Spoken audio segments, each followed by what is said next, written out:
ngithi wemkhululi wezono, wemkhululi wezono, ngithi wemkhululi wezono, wemkhululi wezono, ngithi mkhululi wezono.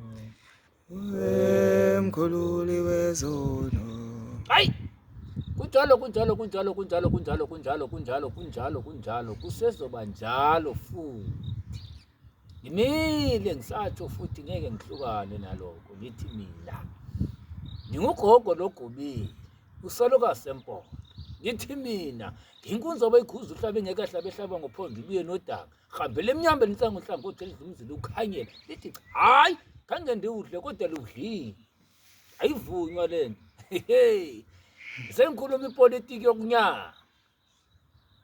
Wena ongaziyo ngiyaxolisa ngiyashweleza kodwa ngithi mhlaba uhloniphekile. Babukeli balandeli.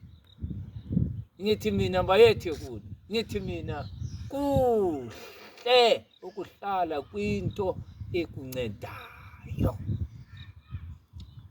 Yase kuhle ukuhlala kwinto ekucendayo. Uma ukholelwa kwinto ekucendayo kuhle lokho.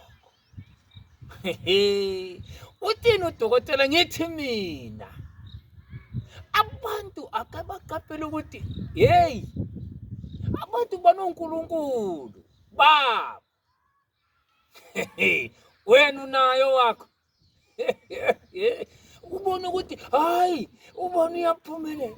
Hayi ubani izinto zakhe ziyenzeka. Awube nonkulunkulu wakho nawe. Uye kubheka izinto zabantu. Uye kubheka ubone ukuthi wenzani. Wena wenzani ngeyakho impilo. Hayi ubani uhambile ubheke kwamhlaba uyalengana. Wena wenzani ngeyakho. Phuma ebantwini kodwa qondana nawe wena ufunayo. uNkulunkulu mina umuntu omfunayo uNkulunkulu wakhe ngiyamenzela. Umuntu obona uNkulunkulu wakhe acela kuye ngesikhathi sakhe afuna ngaso ngendlela yakhe.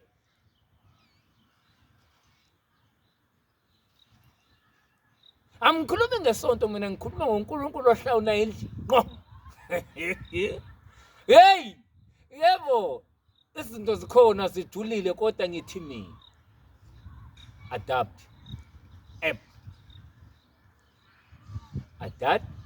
app.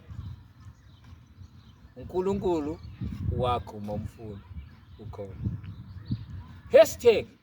#ngicela abantu abafuna uNkulunkulu wabo.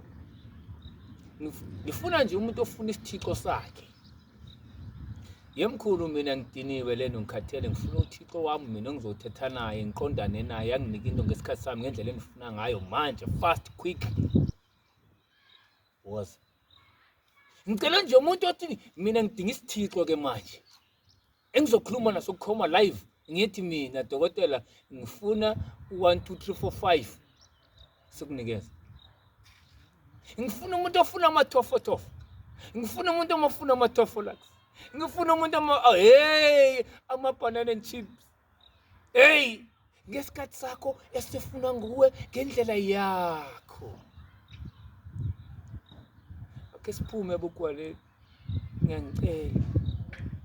Udokotela Mshayiwezitha lo uthi ndiyakucela phuma ubugwala ube noThixo wakho endlini. uNkulunkulu wakho uzokusikelela ngendlela yakho. Ngithi mina ayikho inkomo vele ngeke uyithole ngeke uyishise ngeke uyicishe efidlwamva zonke zanga ngeke shimbushe ngwasho shangushe awusukani madoda kuseni tolofiyeni engahlukanayo. Inamba yami engahlukanayo 067 94 69 570. Uphumane nokuthakatha uphumane nokwishwa ebusuku. MawunoNkulunkulu wakho ngeke uphinde ube nenahmani for rest of your life. Yabonga bye bye.